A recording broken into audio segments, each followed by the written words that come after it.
এখান থেকে যদি আমরা চুজ করি এটাও করতে পারি। এটা করার পরে যদি আপনি ক্রস করে দেন তাহলে কিন্তু এটা সেভ হবে না, দেখছেন এটা কিন্তু সেভ হয়নি। এখন আবার যদি আমরা এখান থেকে প্রজেক্ট সেটিংসে ক্লিক করি, এখান থেকে যখন আমরা কোনো কিছু এডিট করব, ধরে নিন আমি ব্যাকগ্রাউন্ডটা চেঞ্জ করে দিচ্ছি, ব্যাকগ্রাউন্ডের কালারটা। এখন এখানে আসার পর এখান থেকে অবশ্যই আপনাকে অ্যাপ্লাই করে দিতে হবে। এখন যদি আমরা এখানে ক্লিক করি, দেখুন এটা কিন্তু এখানে অ্যাড হয়ে গেছে।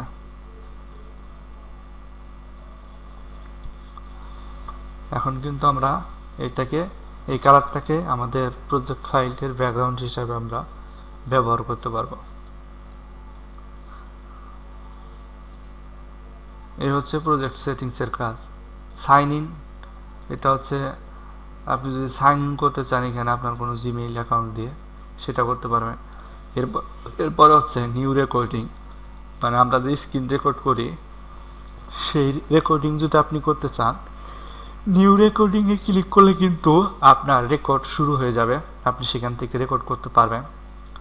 এরপরে কানেক্ট মোবাইল ডিভাইস, আপনি যদি আপনার মোবাইল ডিভাইসটাকে আপনার কম্পিউটারের সাথে কানেক্ট করতে চান ক্যামটাসিয়াতে কাজ করার জন্য, সেক্ষেত্রে এখান থেকে কানেক্ট মোবাইল ডিভাইস, এখানে এই অপশনটির মাধ্যমে কিন্তু আপনি আপনার মোবাইলটিকে কানেক্ট করতে পারবেন।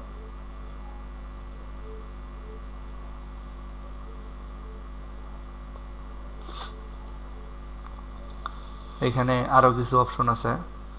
এরপর হচ্ছে ম্যানেজ থিম, ম্যানেজ থিমে এখানে থিমগুলো আছে, এখান থেকে আপনারা এই থিমগুলো করতে পারেন।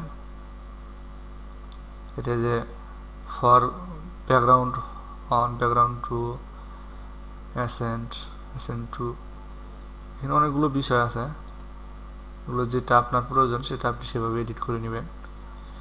এরপরে হচ্ছে আপনার লাইব্রেরি, লাইব্রেরিতে যদি আমরা ক্লিক করি, এখানে ডাউনলোড মোর অ্যাসেটসে যদি আমরা ক্লিক করি, এখান থেকে আমরা আরও অনেক কিছু ডাউনলোড করতে পারবো। ইম্পোর্ট মিডিয়া লাইব্রেরি, এখান থেকে আমরা কিন্তু আমাদের ফাইলগুলো ইম্পোর্ট করতে পারবো। এখানে যে কাজগুলো যে ইম্পোর্ট মিডিয়া থেকে আমরা করতে পারবো, এই জন্য আমি এখানে আপনাদেরকে দেখাচ্ছি না। এরপরে হচ্ছে এক্সিট, এগুলো ওরকম প্রয়োজন নেই। এখন আমরা মূল এডিটিংয়ে চলে আসি। এইখানে